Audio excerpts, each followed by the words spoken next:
I agree that there should be a dispensary and probably two in this town. I have said previously that what was revealed in the newspaper about council members Hundley being in a financial arrangement with someone who has business in front of the council. I don't have a financial relationship with anybody. Do not interrupt me. You can keep your comments about yourself. I don't have a financial relationship. I can comment about anything I want, Rachel, so please don't interrupt me. Okay, well, how about we stick to the facts here? Rachel, can you not interrupt me? How about we stick to the facts? If you could not interrupt me and show me. Okay, how about we stick to what is true? You aren't going to tell me what I'm allowed to comment, and it is my turn to comment. Well, I just feel that as council members, we should stick to what's true. If you don't agree, then when it is your turn to speak, you may say why it is you don't agree.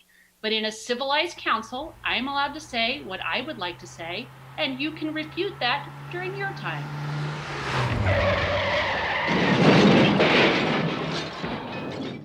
Wait, what? What just happened here?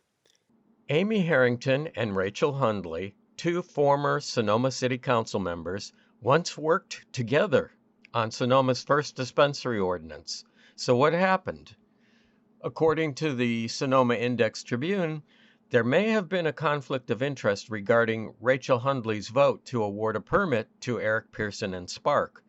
The article states that Rachel Hundley's husband, a political consultant, spoke with Spark's strategic advisor Amy Jenkins about mounting a campaign to derail an alternate dispensary measure that would have ruined Spark's bid for a monopoly in Sonoma.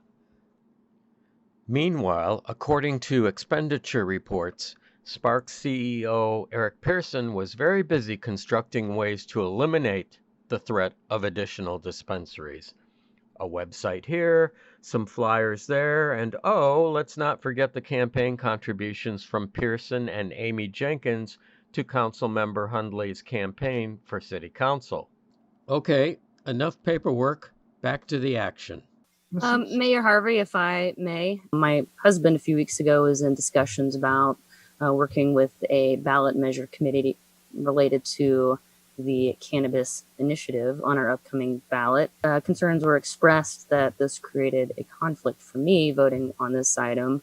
I don't believe I have a conflict, but I did request an opinion from the FPPC, and also because I don't want to cause any decline in public trust on this item. I am going to recuse myself, and I will not be participating.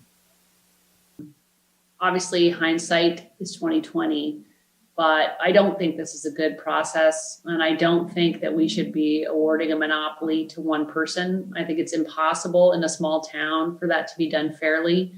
The more I learn of relationships that existed that I didn't know of, the more I realize I have been influenced without even knowing it. And I guess I have learned, I don't think the government should be in the position of picking somebody to give a monopoly to. But I think at the end of the day, a lot of it came down to personal relationships, and I don't think that's fair. So I'm going to vote no. As far as monopoly is concerned, I still support a dispensary in the city of Sonoma. I supported two as we began this process and asked that we do two at the very beginning, but it wasn't supported by council broadly, which is unfortunate, I think. Councilmember Herring. No. Councilmember Agramonte. Yes. Councilmember Cook. No. Mayor Harvey. Yes. So it's a tie. So it doesn't get approved. Does it fail because it's 2-2-1. So Jeff, with a tie, that means no action on the item? That is correct. All right. Okay, we will have no dispensary opening up.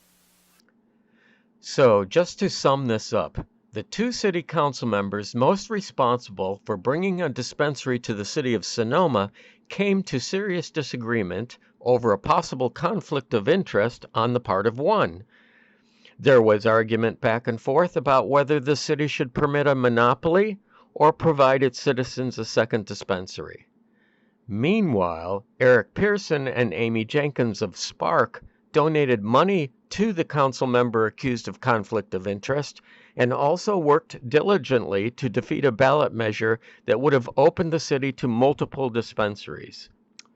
We'll let you make your own inferences as to what's going on here, but at this point in our story, it appears the idea of any dispensary opening in Sonoma is dead in the water. Or is it? Stay tuned.